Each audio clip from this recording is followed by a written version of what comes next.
2 years ago I thought I had it all figured out.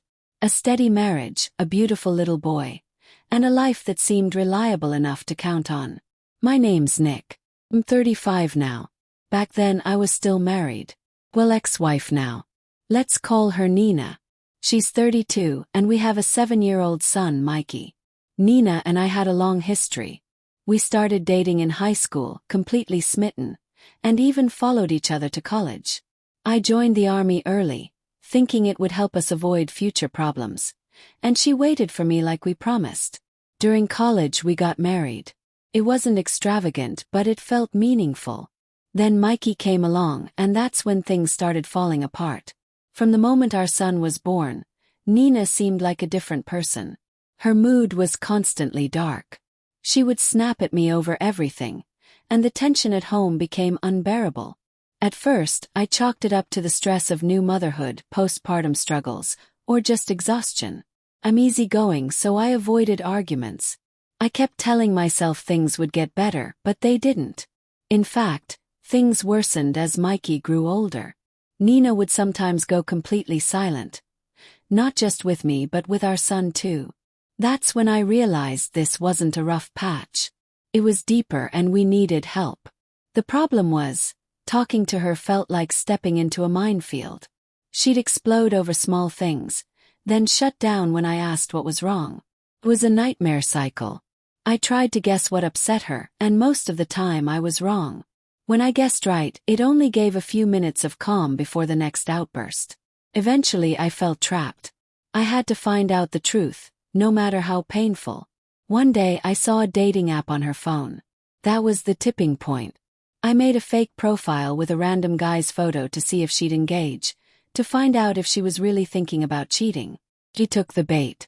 She talked about her life and hinted she might meet someone new if she felt a connection. That already said a lot. She was emotionally, and maybe physically, ready to cheat, just not foolish enough to reveal everything online.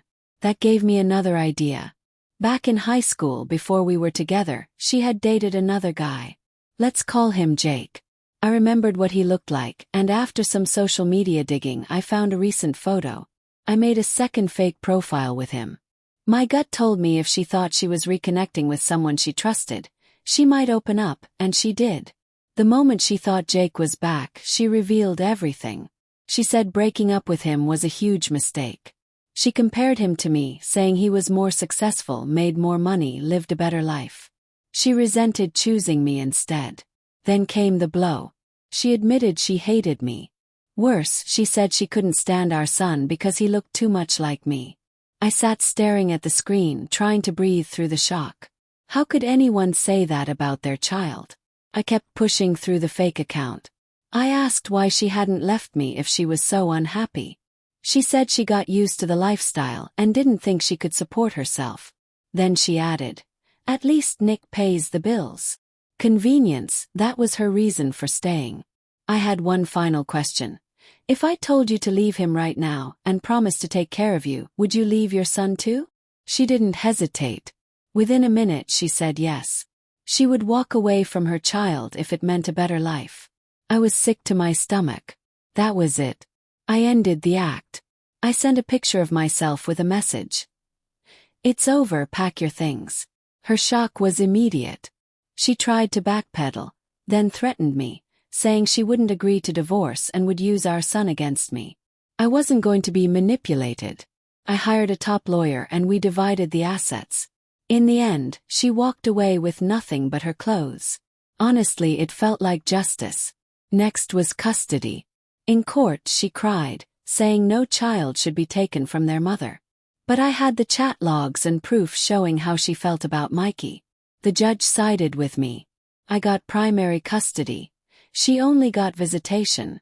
Her mask fell off completely. Then she demanded full custody and child support, but later refused to see our son at all. She stormed out. Even the judge said he rarely felt more confident in a decision. I shielded Mikey from the worst of it. He was too young for that kind of emotional chaos. I told him just enough truth so he wouldn't be confused or hear a twisted version from someone else. He asked if I'd find him a new mom one day. I said I hadn't thought about dating yet. For 6 months, I focused on being a good father. Then at the playground, I met someone, a single mom. I didn't expect anything serious, but my son connected with her instantly. That gave me the confidence to open up. Things moved slowly. We live together now, but I'm not rushing marriage. She respects that.